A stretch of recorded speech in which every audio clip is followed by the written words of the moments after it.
સેવનિયા કંજીટા માર્ગ પર અયોગ્ય ડાયવર્ઝનથી વિદ્યાર્થીઓ જોખમમાં, તંત્ર ક્યારે જાગશે?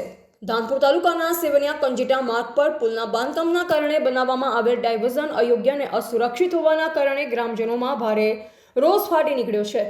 ચોમાસુનો હોવા છતાં રસ્તાની હાલત અત્યંત ઉબડખાબડ અને સંકુચિત હોવાથી વિદ્યાર્થીઓને રોજિંદા શાળાએ જવામાં જીવના જોખમે પસાર થવું પડે છે. હાલમાં બનાવાયેલ કાચો ડાયવર્ઝન એટલો સંકુચિત છે કે નાના વાહનો પણ મુશ્કેલીથી પસાર થાય છે, જ્યારે મોટા વાહનો માટે તો માર્ગ સંપૂર્ણપણે બંધ સમાન છે.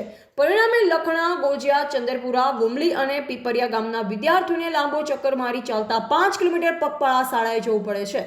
વાલીઓમાં ચિંતાના સંતોષ વધ્યો છે. સ્થાનિકોના જણાવ્યા મુજબ જો બોર્ડની પરીક્ષા શરૂ થશે તો હાલની પરિસ્થિતિ વધુ વિકટ બની શકે છે અને કોઈ દુર્ઘટના સર્જાય તેવી ભીતિ નકારી શકાય તેમ નથી. વિદ્યાર્થીઓના ભવિષ્ય સાથે ચેડા ન કરો તેવી ઉગ્ર માંગ સાથે ગ્રામજનો તંત્ર સામે સવાલ ઉઠાવી રહ્યા છે.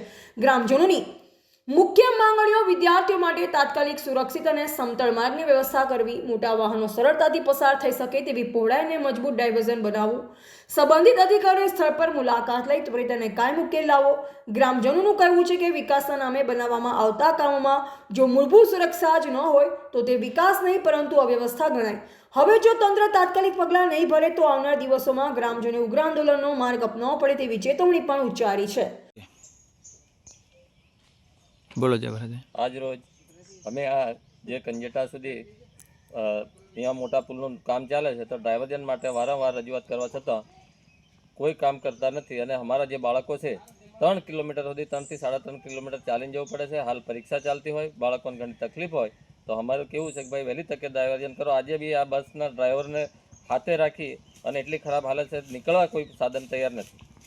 ડ્રાઈવર સાહેબ, તમે આની અંદર ડાયવર્ઝન આપવામાં આવ્યું છે જે ડીપ બનાવવામાં, એમાં એકદમ શોર્ટ જગ્યા હોય અને ચઢાઈવાળો વિસ્તાર હોય અને પથ્થરવાળો હોય, તેમજ ખુલ્લી જગ્યા કરી ડાયવર્ઝન આપે તો બસો આગળ આવશે. તો આને જાણ તમે નુકસાન થાય એ જવાબદારી અમે રાખીએ નહીં. એની તમને જાણ ડેપો મેનેજરને જાણ કરી હતી આની?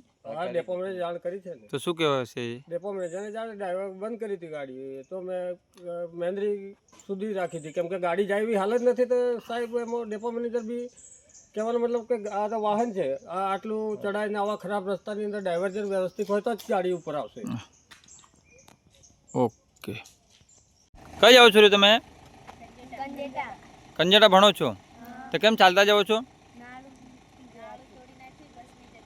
બસ નહીં જતી એટલે તમે ચાલતું જવું પડશે. દરરોજ ચાલતું જવું પડે છે તમારે? કેટલા દિવસથી તમે ચાલ્યો છો? એટલે બસની સુવિધા અહીં સુધી જ છે એટલે ત્યાં બસ નહીં જતી. અંદાજે સ્કૂલ કેટલા કિલોમીટર છે?